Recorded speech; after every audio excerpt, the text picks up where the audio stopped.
Good morning, class. I hope you are able to hear me out. Just check in if there is any query regarding the last topic.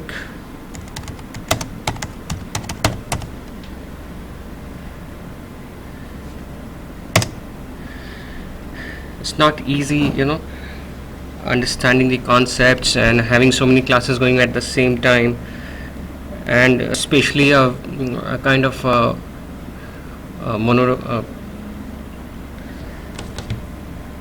just a minute. हाँ hello, अब मैं class में रहना हूँ, call back करता हूँ, message करूँ.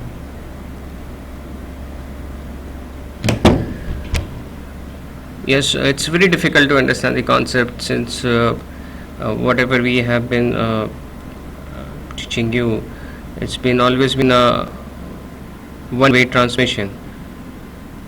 But anyway, at least you have a feel of the topics which have been taking, which all the respective faculty members have been taken in their departments. And quickly moving on to posterior pituitary hormones. I think we wrapped up this anterior pituitary hormones, and we were talked about the growth hormone and the acromegaly. I think I just intentionally left a small topic, that is prolactinoma, which we'll discuss in the next class, along with the 20 questions which I have intentionally left, so that once we discuss all those questions, you still have a memory of the respiratory system, brush up to some extent. So posterior pituitary hormone. So we talked about the anterior pituitary glands and the hormonal secretions. Now the posterior pituitary gland, as you all know, it is just an extension of basically it is connected to hypothalamus through a stalk, or rather it's also called an infundibulum, and it is somewhat just an extension of the outgrowth of the cerebral parenchyma. And what is how it is different from anterior pituitary, as we saw in the last class. You don't have that plexus of capillaries, that which is called this hypophyseal portal system. Rather, you have an extension of the nerve fibers coming out of the nuclei. The two most nuclei are paraventricular nucleus and supraoptic nucleus of the hypothalamus, and these are the axons which comes out of the nucleus, and through the end, as you can see, there is the end receptors. It goes on to stimulate posterior pituitary, and there is further secretion of posterior pituitary hormones. So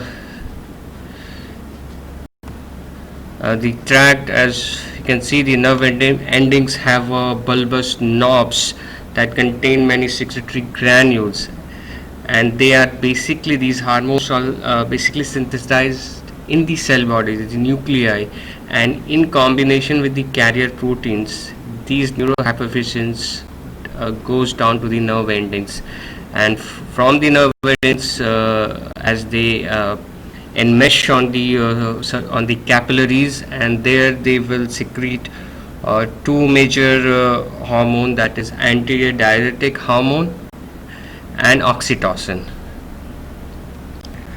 So these two hormones, we will talk about the antidiuretic hormones, which is basically it controls the rate of water excretion into the urine, and that's how it controls the concentration of water in the body fluids.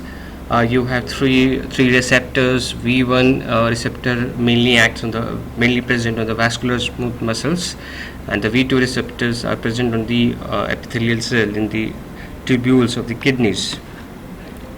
And the oxytocin, the other hormone which helps express milk from the glands of the breast to the nipples during suckling. and oxytocin is basically called a love hormone.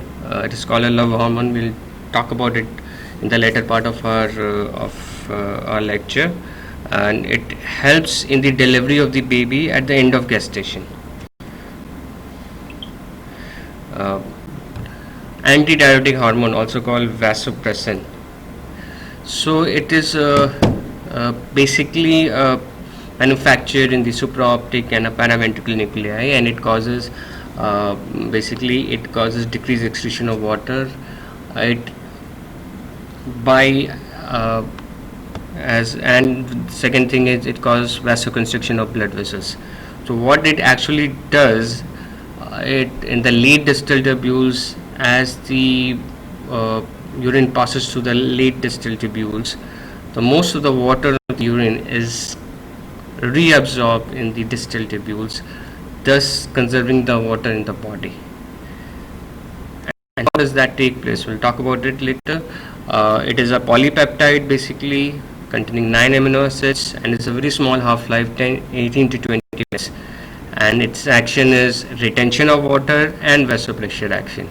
Retention of water, as I said, there is a retention of water by facultative reabsorption of water from distal convoluted tubule and collecting dirt in the kidneys. And how does it act on the renal tubules? Basically, you have the luminal membranes of the tubular epithelial cells, and there you inside the cell membrane you have aquaporins. So this ADH acts on the cell and it combines with membrane receptors, that is V2 receptors, and it activates the adenyl cyclase and those all intracellular messengers and trans through the that adenyl cyclase cause the formation of CMP, and then through the phosphorylation of the elements in the vesicles which are present inside the cell.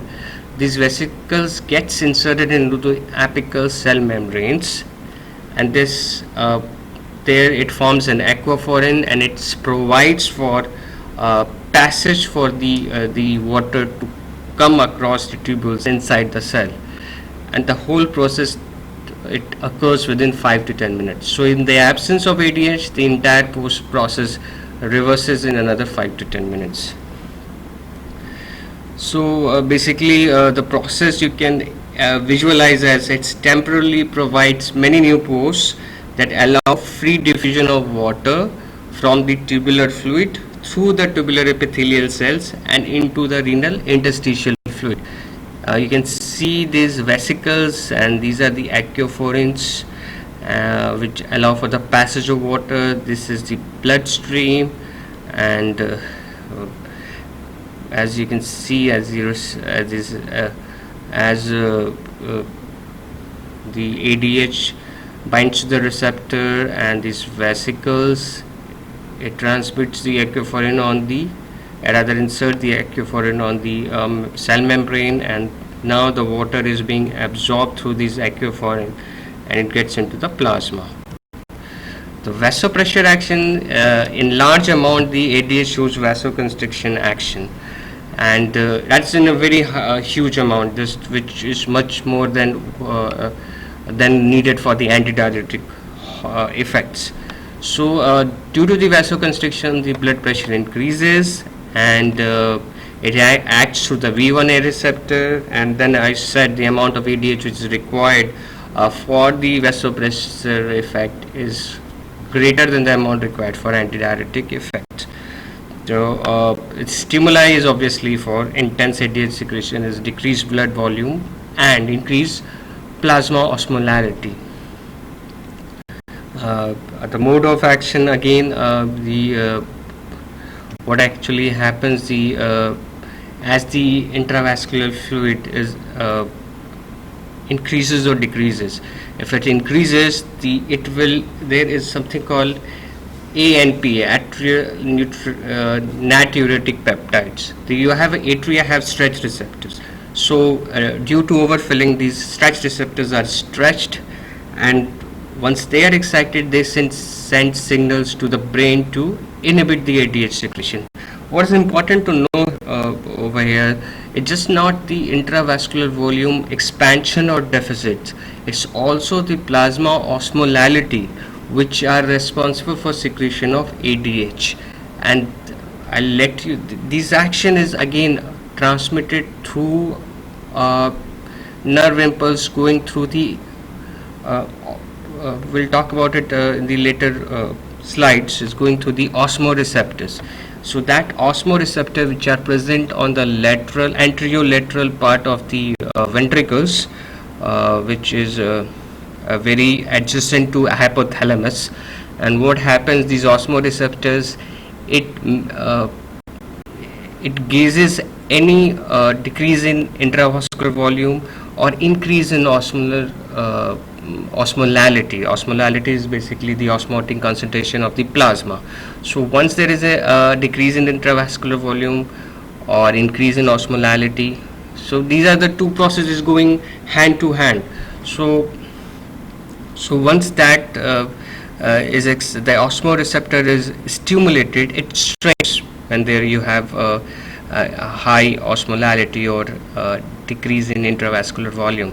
So once it shrinks, then it sends a nerve stimulus to hypothalamus, and from there the supraventricular and supraoptic and paraventricular nuclei, you then the whole process takes place and you have the initiation of ADH secretion. The other processes, as the atria have a stretch receptors, and they are excited by the overfilling, and they send signals to the brain to inhibit HDH secretion. That is happening when you have increased intravascular volume, and conversely, when the receptors are unexcited as a result of underfilling, the opposite occurs with greatly increased ADH. The other stretch receptors are the baroreceptors and the carotid and pulmonary regions is also stimulate the ADH secretion. So this is the diagram. You can see the whole process. You have the osmoreceptors which detects increase in osmotic pressure or decrease in blood intravascular volume, and the other is baroreceptors which also detect decrease in blood pressure. So this is how it sends signals to the hypothalamic nuclei, and there you have a secretion of posterior pituitary, and then it try to conserve the blood pressure through vasoconstriction and increase the absorption of water, and that invariably leading to increased blood volume and increased blood pressure. So as you can see, the potent stimulants for the ADH secretion are decrease in extracellular fluid volume or increase in osmotic concentration in extracellular fluid. The role of osmoreceptor, as I talked about, these osmoreceptors depends on the osmolar concentration of the blood, and once the osmoreceptors are stimulated, it stimulates the supraoptic and paraventricular nuclei, which send impulse to posterior pituitary through the nerves fibers and causes the release of ADH. And then invariably ADH causes the absorption of water from the renal tubules. So this is the whole thing is the osmoreceptor ADH feedback system. As you can see, just cover it up again. When the osmolarity of the plasma sodium or the plasma sodium concentration increases above the normal because of water deficit, there will be as it will go on to stimulate the osmoreceptor cells, and there will be shrinkage of the osmoreceptor cells causing them to fire, and when these nerve signals goes to the supraoptic nuclei, and there will be the action potential will be created and conducted to the posterior pituitary and stimulating the release of ADH, and the ADH then through the reabsorption of water and the vasoconstriction try to in the homeostasis. This is the diagrammatic presentation, as you can see. So other factors which affect the ADH are stress or panic or chronic emotional states or surgical processes. They might cause increase in ADH. Adrenaline decrease the ADH, or alcohol also reduces the ADH secretion. With age there will be elderly individuals will secrete more ADH. Cortisol and thyroid hormones again releases ADH, and some other factors which keep enhancing the ADH secretion are nausea, vomiting, standing posture, and cytokines. So these are the basically the vasopressin secretion increasing factors and decreasing factors. Effective, as you can see, acute pain will gonna increase the vasopressin secretion, while the chronic pain will decrease the vasopressin secretion. Then certain drugs like clofebrate and carbamazepine and angiotensin 2, they also tend to increase the vasopressin secretion. Then antidiuretic hormone, you can have a hypersecretion state and you can have a hyposecretion. These two state, the one is called syndrome of inappropriate hypersecretion of antidiuretic hormone, SIADH, which is very important, and other one is diabetes insipidus. So SIADH is basically a disease which is characterized by loss of sodium through the urine due to hypersecretion of ADH. So usually you will find an SIADH, the term is normovolumic hyponatremia. So there will be decrease in sodium content and the volume will tend to be maintained. So it will be a normovolumic hyponatremia. So the causes, you have so many causes. Intracranial can be infection, stroke, hemorrhage, tumor, and even very much common in SAH, that is subarachnoid hemorrhage, intrathoracic malignancy or abscess or effusion. Drugs, certain drugs like vasopressin, oxytocin, analgesics, antidepressant, amiodarone, antipsychotics, sulfonylurea, which are basically the oral hypoglycemics, carbamazepine, cyclophosphamide. Then extracranial tumors are small cell lung carcinoma. Then you can have a hereditary gain of function of V2 receptor mutation. Then miscellaneous are Guillain-Barré syndrome, then nausea, stress, pain, acute psychosis, any major surgery or idiopathic. So what happens usually in the tumors or the lung tumors or the cerebral tumors, these cells tend to secrete ADH, but in normal condition the ADH decreases the urine output by facultative reabsorption of water in the distal convoluted tubule and the collecting duct.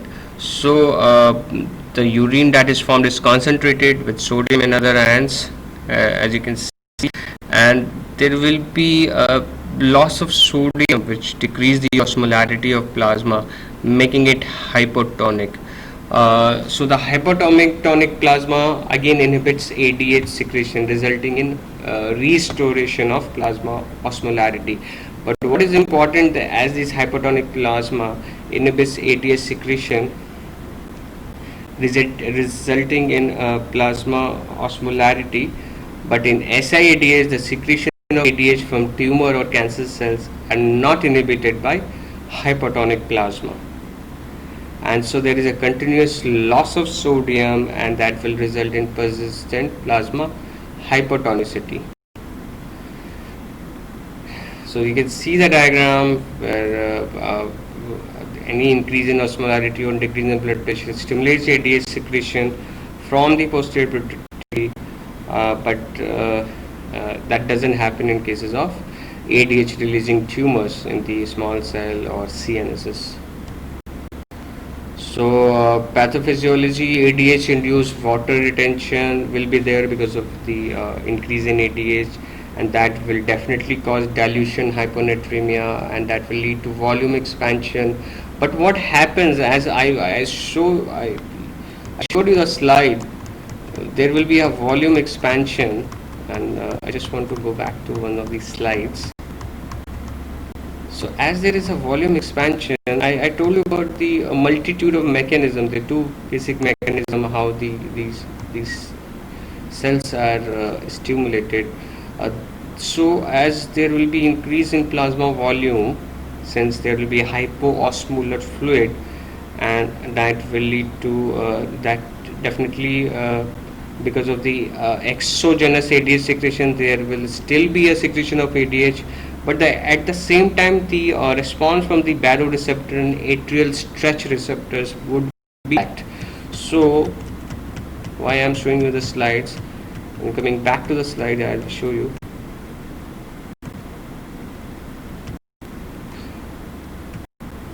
So what happens as the volume expands and still there is an exogenous ADH secretion, and there will be a secondary natriuresis because of a secretion of a substance which is called atrial this is called atrial nat ANP, atrial natriuretide peptide. This is in a form of because of the stretching of the atrial receptor, there will be secretion of ANP, atrial natriuretide peptide, and that causes that intends to cause diuresis along with the sodium, and which causes secondary natriuresis, and so that will lead to sodium and water loss and potassium loss more in comparison to water loss. So it will lead to a euvolemic hyponatremia, and that will reduce serum osmolarity, increase urine osmolality, and increase urine sodium. So the signs and symptoms, there will be loss of appetite, weight loss, nausea, vomiting, headache, muscle weakness, fatigability, restlessness. In severe condition, patient may undergo coma. And what usually happens in the different serum sodium level, when you have normal level of sodium is 135 to 145. When you have on a mild hyponatremia, you might have thirst, impaired taste, anorexia, or fatigability. Moderate, you will have a severe GIT symptoms, vomiting and abdominal cramps. In a severe cases, less than 115 milliequivalent per liter will have confusion, muscle twitching, and seizures may also take place. And less than 110 can lead to coma or irreversible neurological damage. Then, so the diagnosis of SIDH is there will be a hyponatremia. Plasma osmolarity will be around about normal. Urine osmolarity will be because of the sodium in the urine, it will be hyperosmolar urine, and the rest of the feature will be not that significant. And the treatment for SIDH is plainly water fluid restriction, commonly to 100 to 1000 ml per deciliter, and to correct for sodium deficit, that is corrected best is 3% NaCl. You also get NaCl enteral tablets, or you can add up a loop diuretics to the sodium deficit. And then you can have a vasopressin receptor antagonist in the name of tolvaptan and conivaptan. They can be used in cases of hyponatremia, which is a normal volemic, but it is contraindicated in hypovolemic hyponatremia.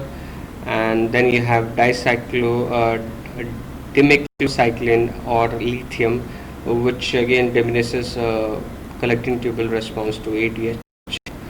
Then the second topic is, we were talking about the oversecretion of ADH. Now this is undersecretion of ADH, or diabetes insipidus. This is a posterior pituitary disorder which is characterized by excess secretion of water through the urine due to a defect in the ADH secretion. So what happened? The most common causes of hypernatremia. In SIDH you had a hyponatremia, here you have hypernatremia, and it is the most common cause of hypernatremia, and it can present in as a central and as a nephrogenic DI. So in the central you have it occurs with hypothalamic pituitary axis dysfunction or injury, and nephrogenic is basically diminished renal sensitivity to ADH. And you have central, you have so many causes. You can have a hereditary or familial, acquired, you have idiopathic, traumatic or post-surgical, neoplastic diseases, or due to ischemia or hypoxic. Just a minute, class में हो फतेह, आधे घंटे में पहुंचूंगा, class में हूँ, class में हूँ, आधे घंटे में पहुंचूंगा. हाँ 11:30 तक. Sorry for the so again you have ischemia or hypoxic disorders where you which is something called Sehan syndrome, which is a postpartum hemorrhage, and that will lead to intravascular volume depletion or hypovolemia, or it might lead to ischemic injury of the pituitary gland, decrease in blood supply to the pituitary, and that might again cause something like central diabetes insipidus along with the growth hormone or anti-pituitary hormone deficiency. Then you can have shock, brain death, granulomatous diseases like sarcoidosis or histiocytosis, viral encephalitis, and other certain autoimmune disorders like SLE and all. Then nephrogenic diabetes can be again be familial or X-linked or an acquired. In cases of hypercalcemia, one is a very common cause, and hypokalemia or any postrenal obstruction or drug induced like lithium or dimeclocycline, or sickle cell trait or disease, or an amyloidosis, which is again an infiltrative disorders, and pregnancy too. So in central diabetes insipidus, you have loss of vasopressin producing cells, and it causes deficiency in antidiuretic hormones synthesis or release, and deficiency in ADH resulting in inability to conserve water, and that is leading to definitely it will lead to polyuria, and that invariably leads to polydipsia, because of the greater amount of urine going out, the individual tends to drink more, and his thirst mechanism will still be intact. Then nephrogenic diabetes insipidus, you have depression of aldosterone release or inability of the nephrons to respond to ADH. This is basically because of the resistance of the tubules or the nephrons or the renal tubules to ADH, and this again causes extreme polyuria and polydipsia. So what happens in DI? You have insufficient ADH, and that leads to excreting large volume of dilute urine, and that will tend to increase the plasma osmolarity. And if the patient is conscious, his thirst mechanism is intact, and his fluid ingestion is as good as the fluid lost through the urine, then nothing happens. But if the fluid ingestion is less than the requirement, that will invariably lead to hypernatremia, and if the patient is unconscious and is not properly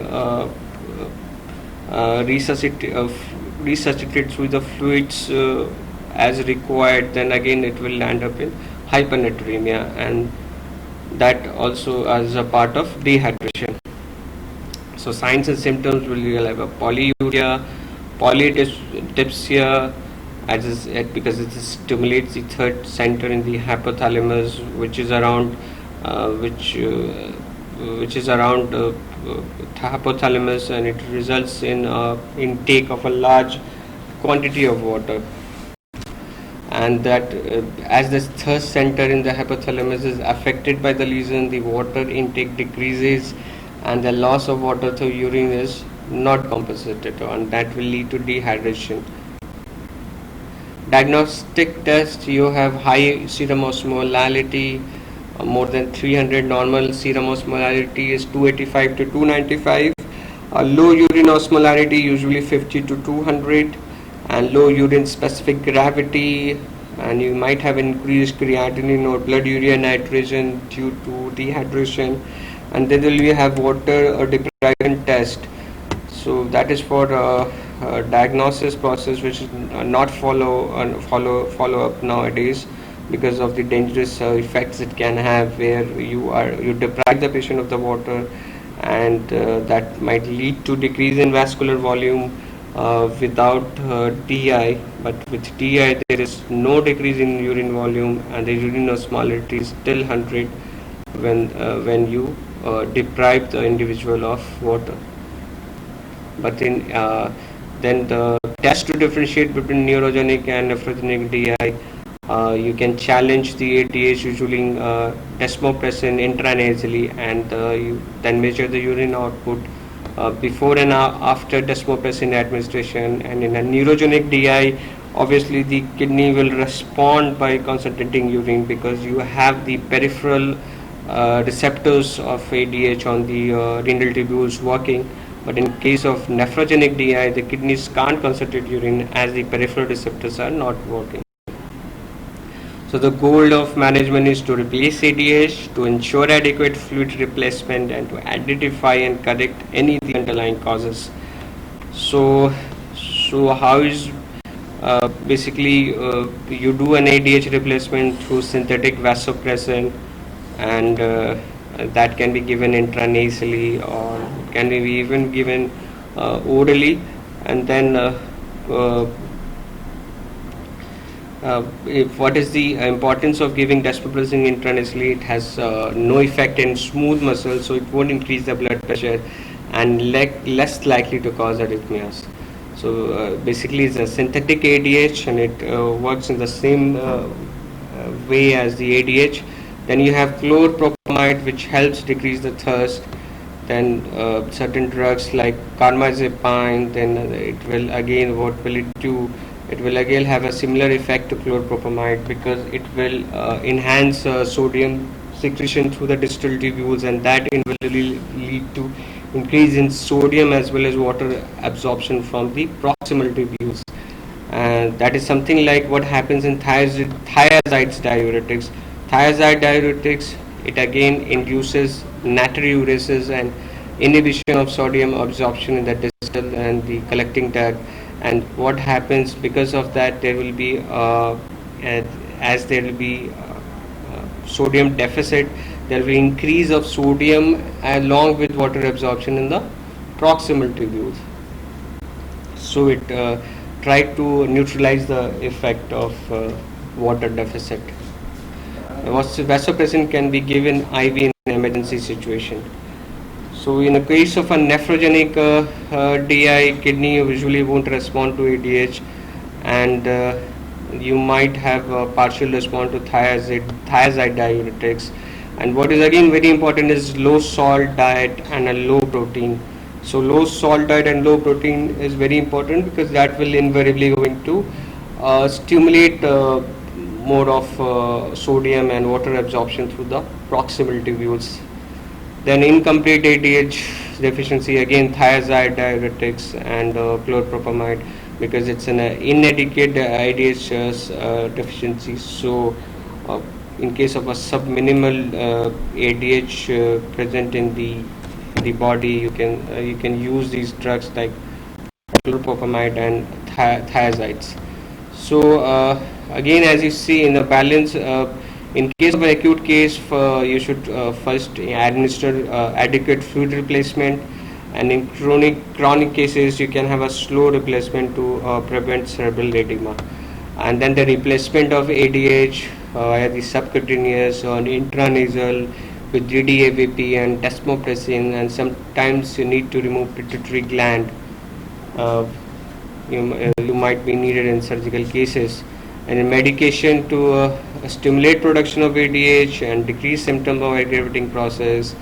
And then you have daily weights, measurements, and age and culture appropriate information. Oxytocin I'll take up in the next class. So because we'll cover up the oxytocin, prolactin, NOMA, and the other 20 questions, because I want to know if there is any queries you have regarding this topic, ADH deficiency.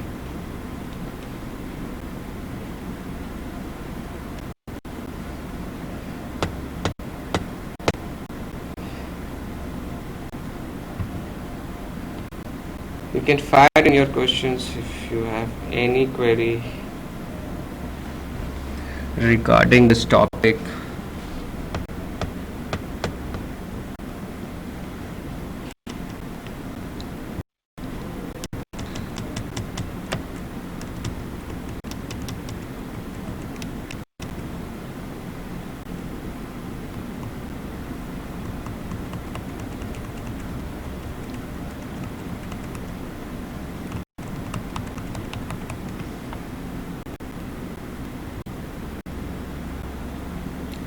I don't see many quizzical mind out there. I think we are just going through the motion. But anyway, it's because endocrine and especially pituitary hormone and the hypothalamus connection and the rest of the topic like Cushing syndrome, then parathyroid hormone and Addison disease. So we'll try to pick up all these topics in the next few classes, and these are the important important topics, and it is very easy to understand. It's nothing much to you have a knowledge you know about the physiology and even the drug therapy, so it is not much that difficult. But it's a very important and one we don't tend to attach so much importance to this topic of especially of the anterior pituitary hormone and the hypothalamus. There's so many of the symptoms and the other constellations of symptoms which been manifested in several other diseases, and that they can be easily be made out once you have the basic concept of how the hormonal actions, mostly the thyroid and ACTH, these all they invariably they are involved in one or the other process in the several diseases. So it's a very important topic. You need to have a very fundamental and a basic knowledge about the pituitary hormones and the hypothalamus and how it the mechanism of action. Okay, thank you, class. We'll take up oxytocin and prolactin in the next class, and from there on we'll try to wrap up this endocrinology by this month. Thank you.